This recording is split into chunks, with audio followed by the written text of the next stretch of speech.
En este video voy a darte de forma breve algunos pasos que pueden serte útiles para estructurar un interrogatorio directo. ¿Sabes cómo empezar o necesitas ayuda?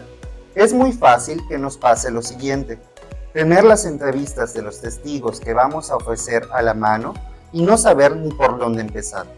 Aunque tengamos las ideas que queremos preguntarle, es necesario que estructuremos una forma para hacerlo, y es por eso que hoy te voy a dar estos tips que te serán de ayuda para poder hacer todas las preguntas que necesites.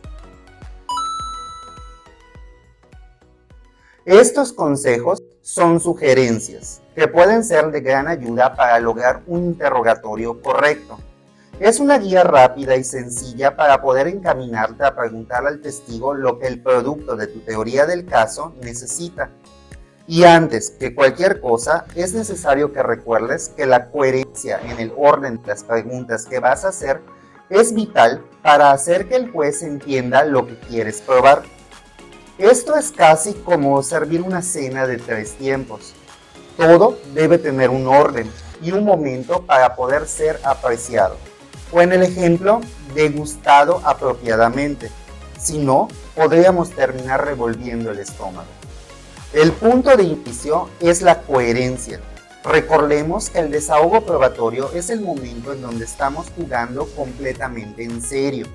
El alegato de apertura previo a los interrogatorios anunció parte de lo que pretendemos probar dentro de la audiencia, pero solo fue un anuncio, y es así porque los abogados no tienen valor probatorio en su dicho. Esto solamente lo tendrán los medios de prueba que vamos a desahogar. Y aunque el alegato de apertura anunció cuáles serán esos medios de prueba, el momento de la verdad se encuentra ahora, en el interrogatorio. Es ahora o nunca donde vamos a dar fuerza probatoria a nuestro dicho.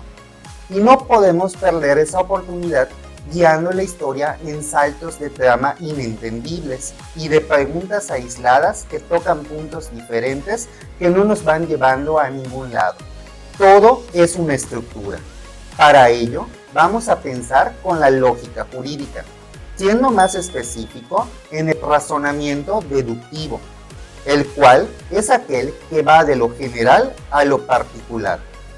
Este es el modo en el que debemos dirigirnos mientras hacemos las preguntas. Es como si fuéramos conductores de un vehículo que se dirige a un rumbo concreto. Queremos que el interrogatorio tenga un camino definido y un objetivo al cual llegar. Por eso debemos conducir directamente a ello pensando, como te dije, en una generalidad y luego una particularidad. Te muestro el camino. Vamos a usar esta estructura. No es oficial porque en realidad hay muchas formas de hacerlo, pero esta es una forma muy razonable de hacer el interrogatorio y considero que sirve como base para llegar al punto. Segundo punto hacia nuestro objetivo. Una vez que tengas al testigo sentado junto al estrado, ten en cuenta que es tuyo, es decir, tú lo ofreciste. Así es el interrogatorio. Preguntamos a aquellos que hemos ofrecido, porque tienen algo que decir que nos importa que sea dicho, y para ello hay que acreditarlos. ¿Qué es eso?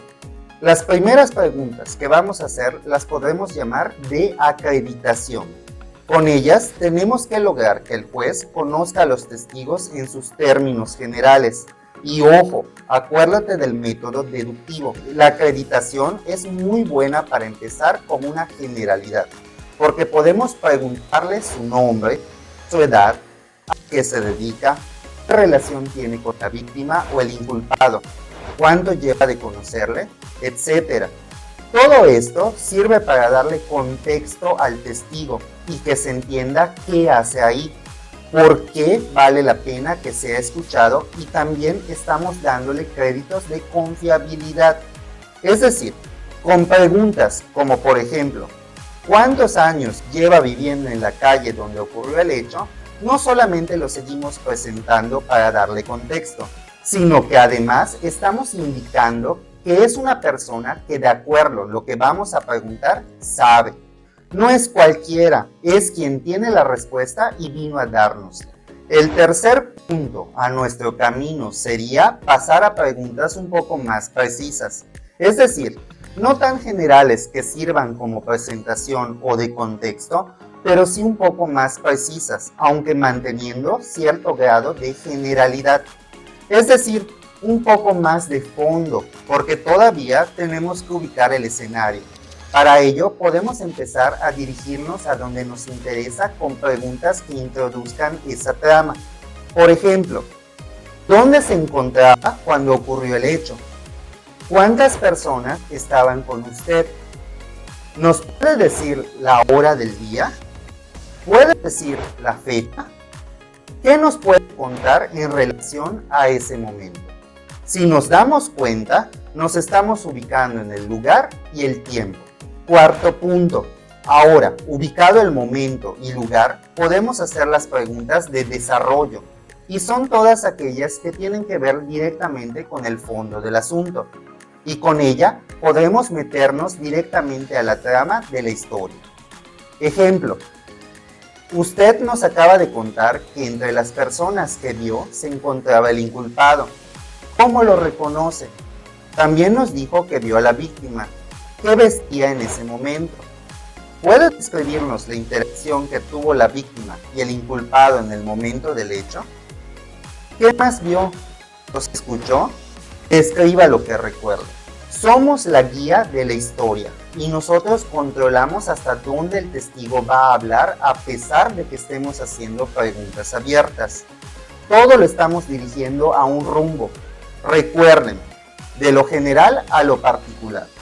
Estas últimas preguntas que dimos de ejemplo ya son más particulares, centradas en los hechos, y con ellas estamos intentando llegar hasta el punto que queremos demostrar. Ahora, como quinto punto, serán las preguntas de cierre. Una vez el testigo ha narrado la mayor parte de la historia que presenció, lo haremos concluir la historia en algún punto de ella que nos interese que se escucha o que nos sea útil. Ejemplo, respecto a lo que nos dijo, ¿qué tan cerca estaba del hecho? ¿Cuántos metros eran? Describa el momento específico en el que todo ocurrió. Ahora dígame, la persona que describió como el agresor, ¿dónde se encuentra ahora? Y es entonces que el testigo simplemente podría decir, se encuentra sentado ahí, es el mismo que vi ese día. De alguna forma, estas últimas preguntas tocaron un punto de la teoría del caso y concluyeron la participación del testigo, confirmando algo en particular que necesitamos probar. En todo momento usamos el método deductivo, pasando desde la acreditación, la introducción del contexto y las preguntas de desarrollo para concluir en las de cierre, de lo general a lo particular. ¿Se dieron cuenta que sí hay una estructura general independientemente de las preguntas que se pueden hacer, de las que no se pueden hacer y las objeciones?